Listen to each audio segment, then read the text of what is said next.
Hey, welcome back to the channel, and we are back with another video. And I'm excited about today's video because I am taking two heavy hitter fragrances, two highly regarded, well-reviewed. People seem to love both of these from this specific line of fragrances. These, in my opinion, would not be redundant to own both, but a lot of you guys are wondering which one you should get if you can only have one. And I'm going to tell you my opinion on what I think you should grab, but let's get into it. The fragrances we are comparing today are Spicebomb Extreme and Spicebomb Infrared from Viktor and Rolf. Now, both of these fragrances serve their own purpose. I'm going to break down each fragrance.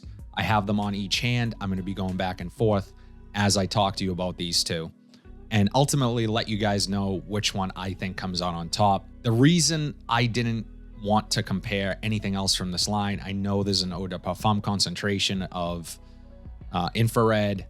There's an original Spicebomb. These two are the wintertime heavy hitters. Original Spicebomb, fantastic. I'm not crazy about night vision, although I do like the EDP more than the eau de toilette. And for me, these are both very unique within the line. So I figured let's compare these two. Now, the fragrances. On this hand, just so you guys know, I have Spicebomb Infrared, and on this hand, Extreme. Now, my opinion on these.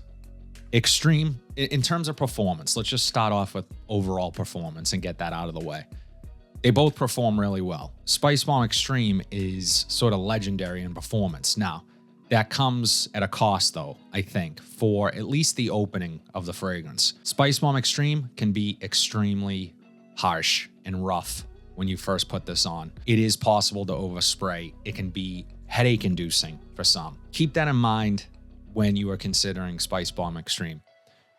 Infrared, far less in your face and harsh. It has more of a fruity nature to it, a little bit sweet. Spicebomb Extreme also has some sweetness coming from that vanilla. For me personally, I enjoy the opening much more in Spicebomb Infrared. You get some cinnamon.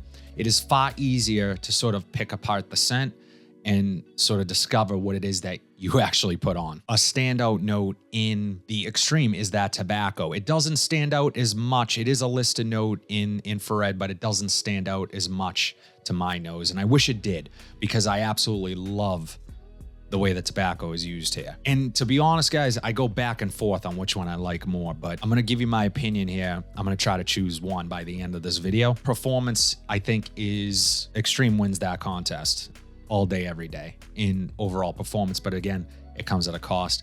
Lasts a long time. And I would say opening and just general sort of depth to the fragrance, especially in the opening, that is definitely won by Infrared. One thing I also get from the Infrared that I don't get from Spicebomb Extreme is this sense of cleanness and soapiness. It's not huge, but it's there. It just smells a little more clean, a little more versatile. So although being a cooler weather fragrance that I would find myself reaching for more so in the winter, it's definitely a little more versatile than the Extreme is. The Extreme is a little more laid back, a little more playful, a little more date night ready, maybe.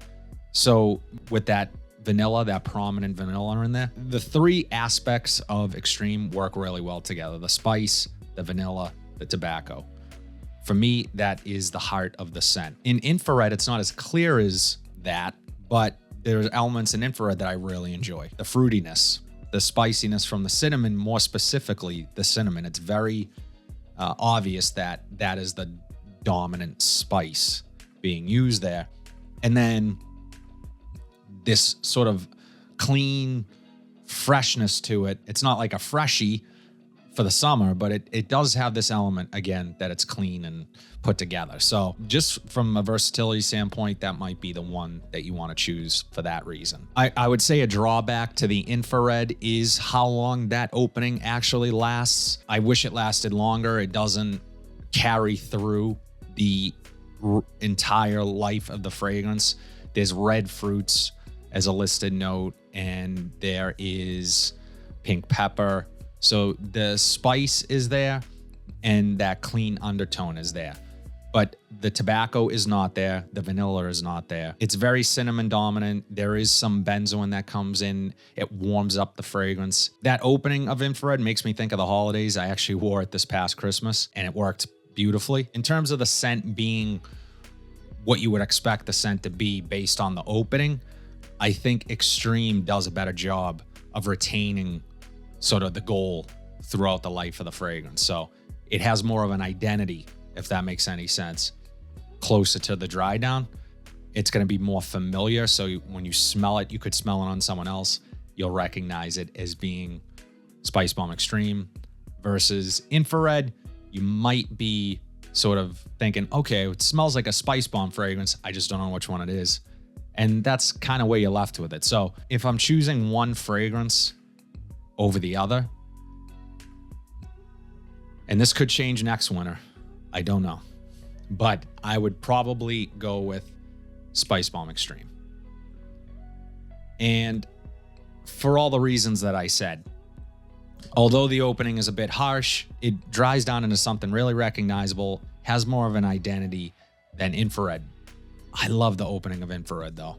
And I have not tried the Eau de Parfum yet, but from people that I trust, they still prefer the EDT over that. It's still a little more versatile. I think the reason for it being more versatile isn't all good. One is that it's less dynamic. It's a little less descript later on the dry down, but it has that sort of ribbon of cleanliness running through it that Spicebomb Extreme does not have. But Spicebomb Extreme, again, is not apologizing for what it is. It's a powerful, spicy, vanilla tobacco fragrance, and that's what you're getting from start to finish.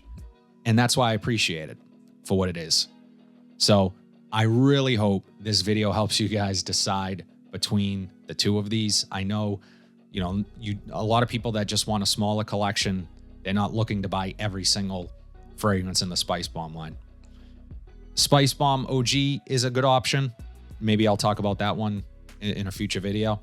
And Bulgari Man in Black might be my favorite fragrance that is in the same sort of vein as both of these fragrances. So I'd be curious to know what you guys think of these two fragrances. Do you have a favorite from the line?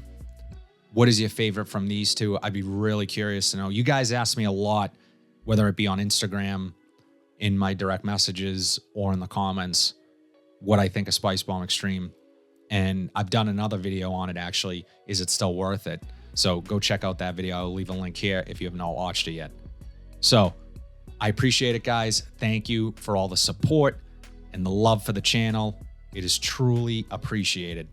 And I can't say enough. I love doing these videos and you guys make me want to continue to make them. So thank you for that. If you like what you saw today, please be sure to like, comment, subscribe, share this video, hit that bell notification so you are updated whenever I upload new content. But until then, have a fantastic day, and I'll see you in the next video.